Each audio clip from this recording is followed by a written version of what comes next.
Assalamualaikum warahmatullahi wabarakatuh. Pada seri pertama kita sudah mempelajari rancangan bujur sangkar Latin dengan menggunakan Excel sebagai alat bantu.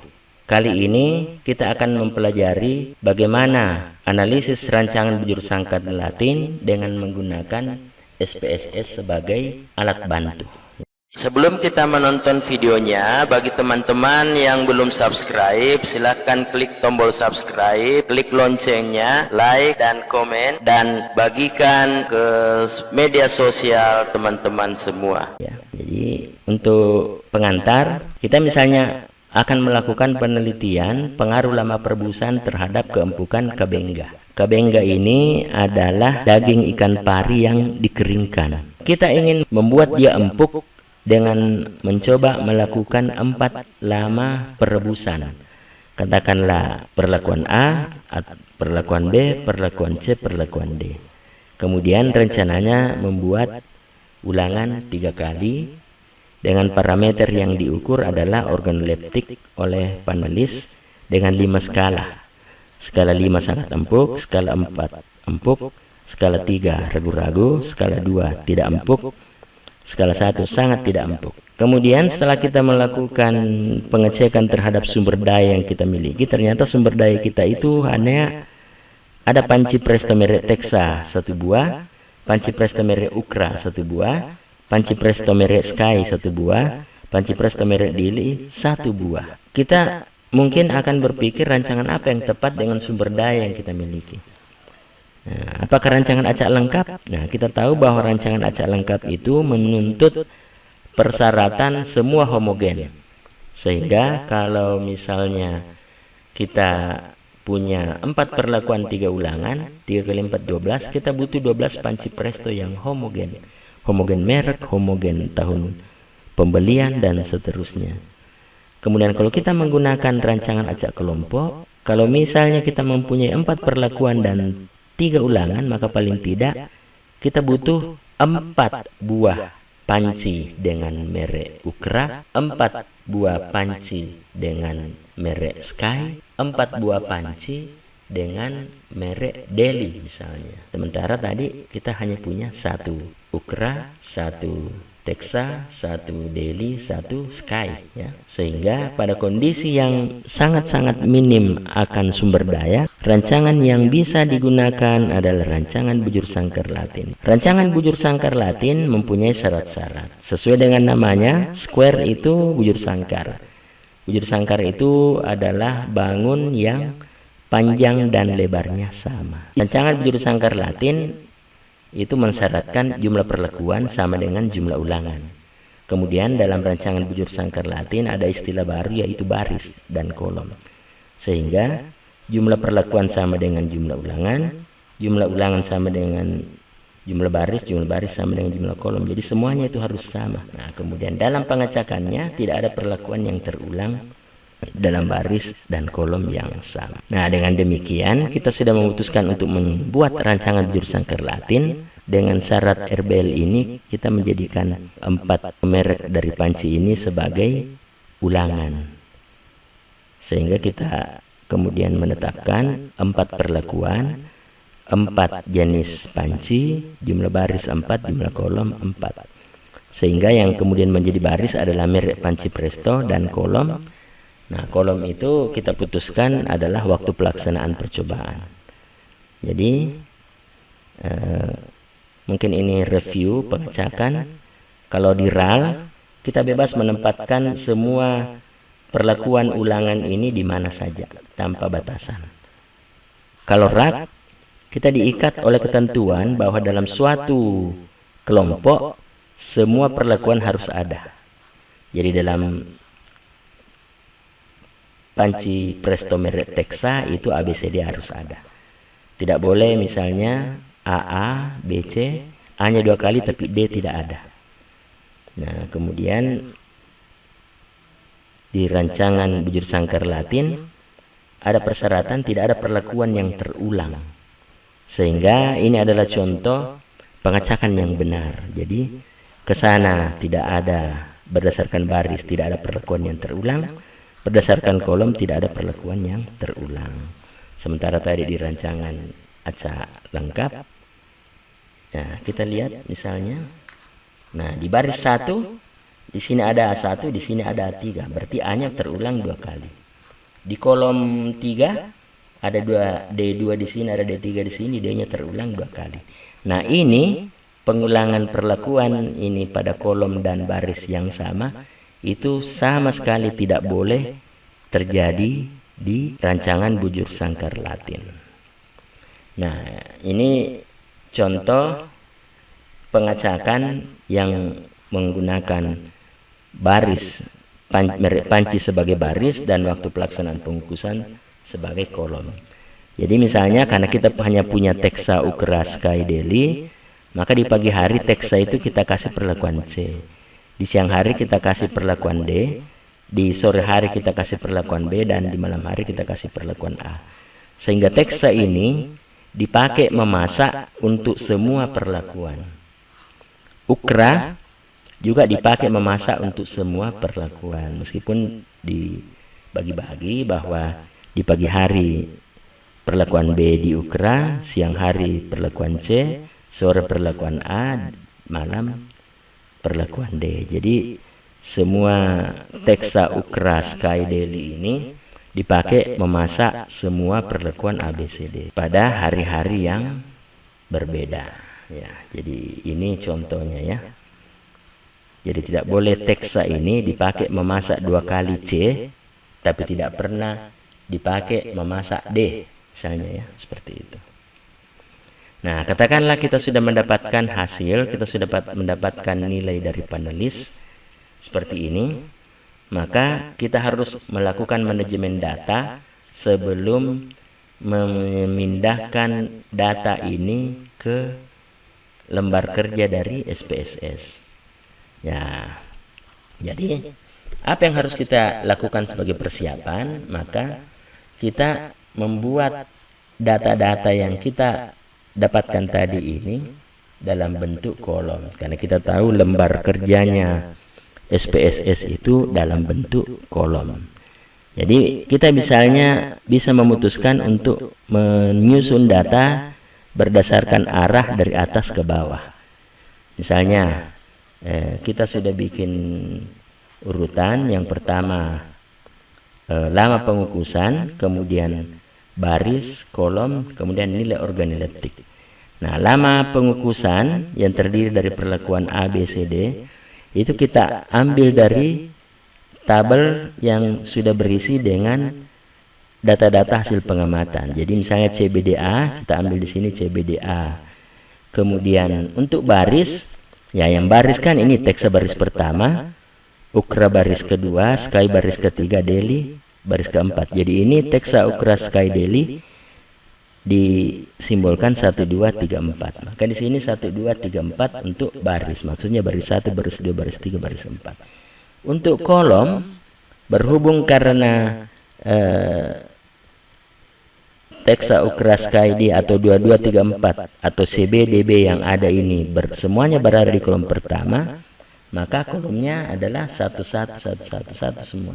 Kemudian data-data penilaian organoleptik kita ambil 2 2 3 4 2 2 3 4, di sini 2 2 3 4. Kemudian berikutnya kita berpindah ke kolom kedua misalnya ya. Di sini perlakuannya DCAB, DCAB.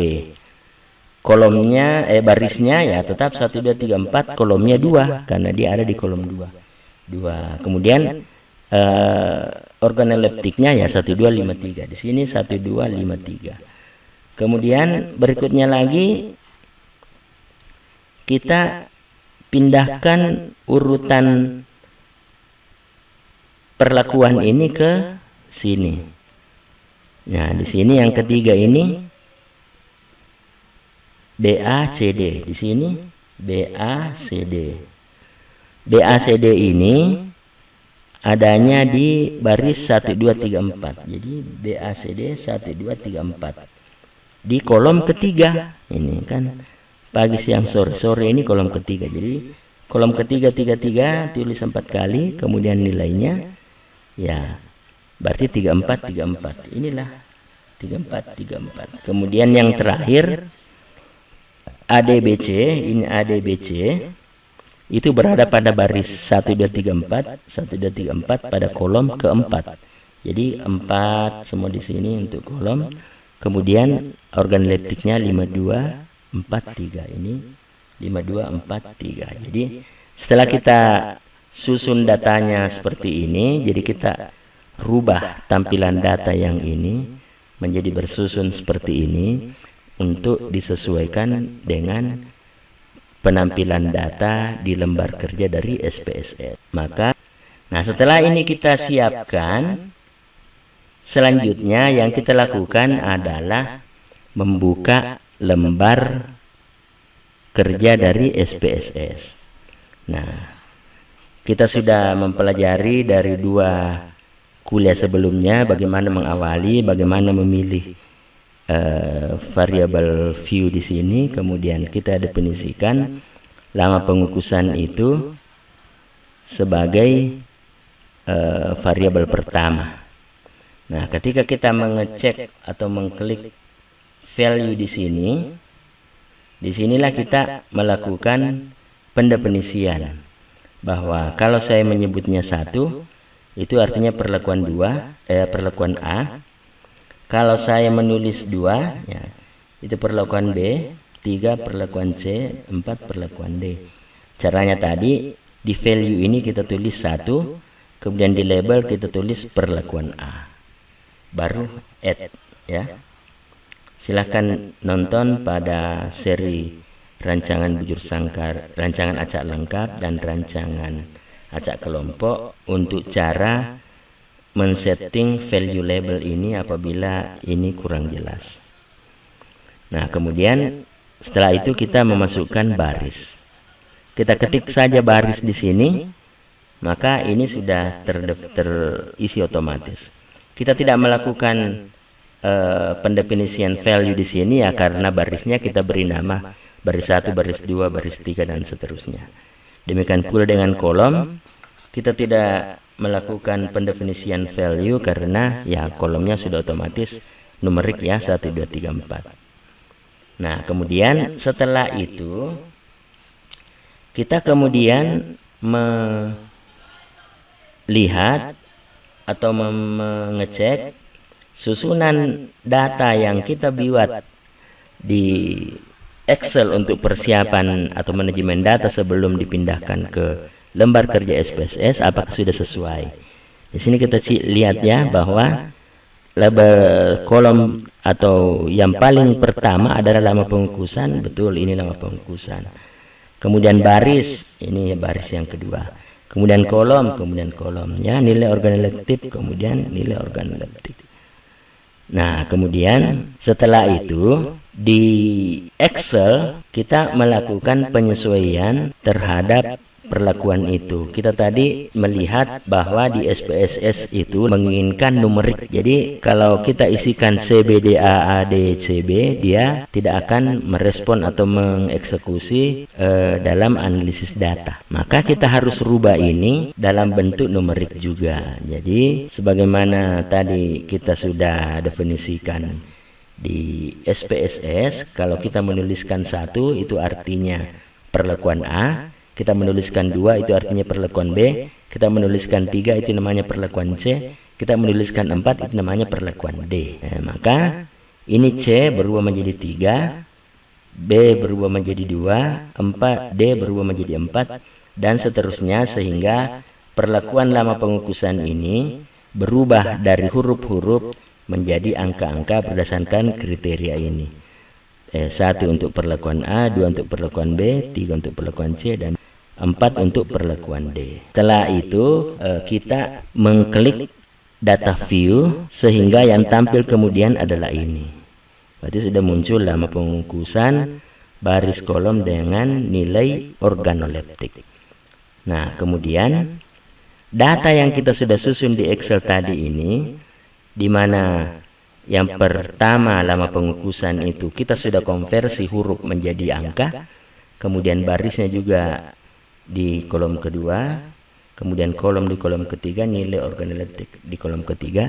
Kita copy ini, kemudian kita paste di sini. Jadi ini diklik di sini, kemudian klik edit, cari paste ya, sehingga dia akan terpaste di sini ya.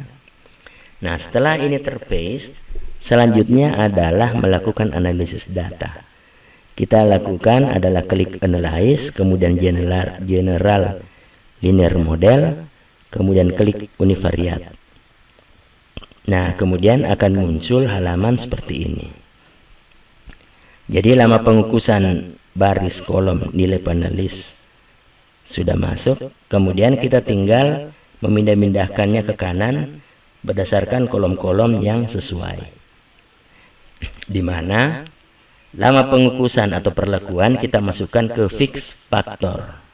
Ini perlakuan masuk di fix factor, kemudian nilai dari panelis masuk dependent variable, kemudian random factor itu diisi dengan baris dan kolom. Setelah itu kita klik model.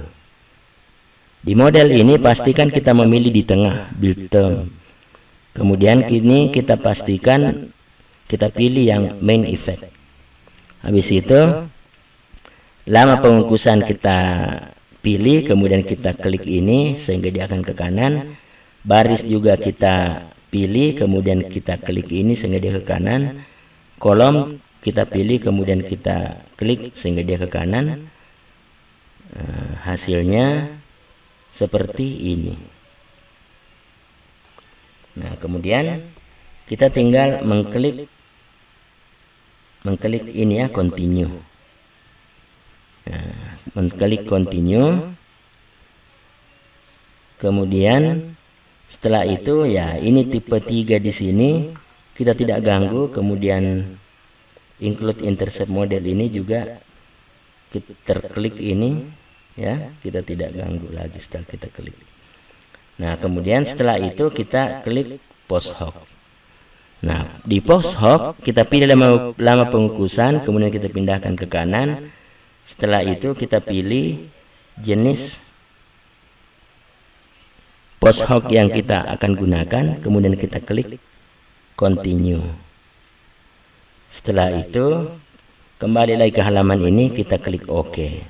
Setelah kita klik OK, dia akan menghasilkan output, dan kita cari output yang test of between subject effect. Ini yang kita cari.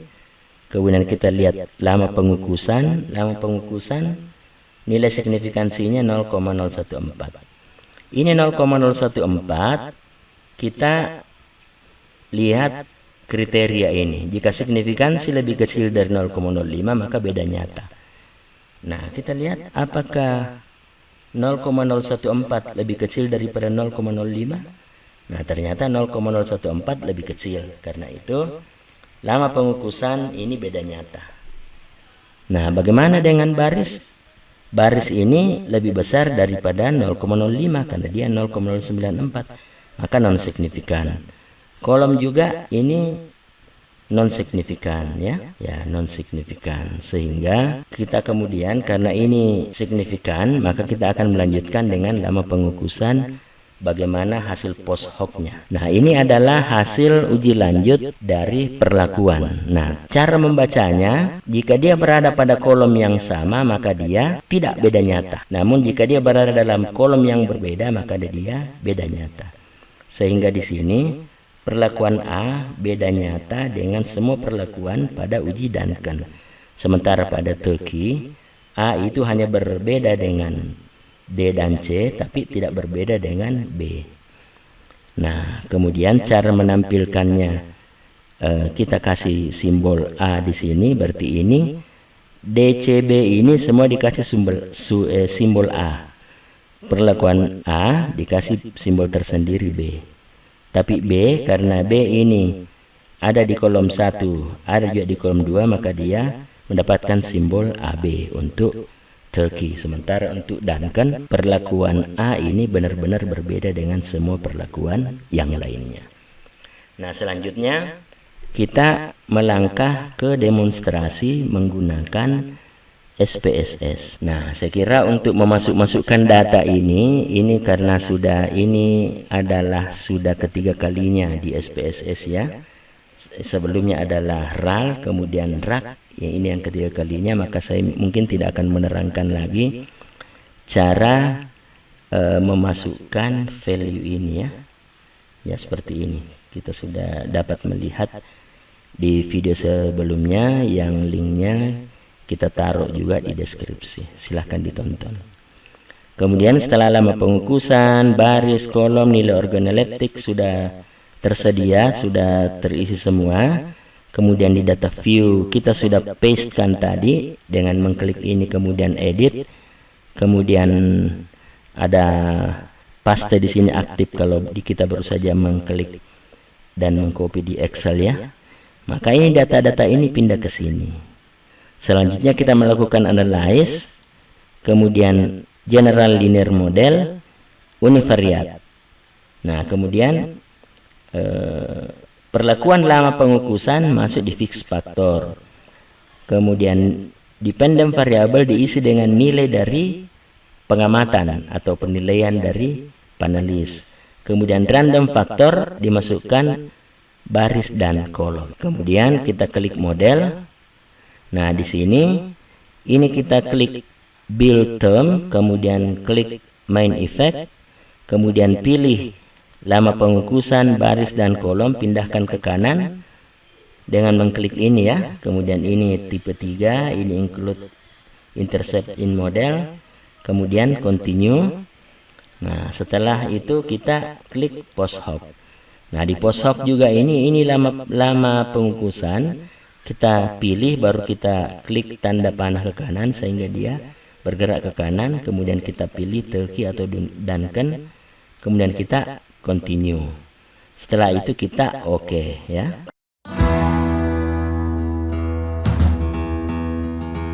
Kalau dia lebih kecil dari 0,05 maka dia signifikan. Nah, lama pengukusan ini 0,14 berarti dia signifikan. Sementara baris dan kolom itu tidak signifikan. Nah, kemudian bagaimana hasilnya kalau kita bandingkan dengan hasilnya di Excel? Nah, kita sandingkan, kita mulai dari lama pengukusan. Sum square-nya 10,750. Ini perlakuan 10,75 sama 10,75 ya. Jadi kita sandingkan lama pengukusan, di sini disebutnya perlakuan. Sum square-nya 10,75, di sini juga 10,75 berarti sama. Kemudian mean square-nya, kuadrat tengahnya, kuadrat tengah perlakuan 3,58, ini juga 3,58. F hitungnya 8,6, di sini juga 8,6. Kemudian barisnya jumlah kuadratnya 4,25, ini 4,25. Kemudian mean square, kuadrat tengahnya 1,416. Kemudian F hitungnya 3,4 ya, sama. Kemudian kolom ini 2,25 untuk jumlah kuadratnya ya. Kuadrat tengahnya 0,75 ya. Kemudian 1,8 dia punya nilai F ya. F hitung. Jadi saya kira kita bisa melihat bahwa hasil yang diperoleh dari Excel sama dengan hasil yang diperoleh dari SPSS. Demikian pula dengan pengambilan keputusannya. Lama pengukusan kita simpulkan signifikan karena di sini lebih besar dari lebih kecil dari 0,05. Sementara di sini perlakuan kita pun putuskan signifikan karena F hitungnya lebih besar daripada F tabel. Jadi terbukti bahwa penghitungan kita di Excel konsisten hasilnya dengan penghitungan kita dengan menggunakan SPSS.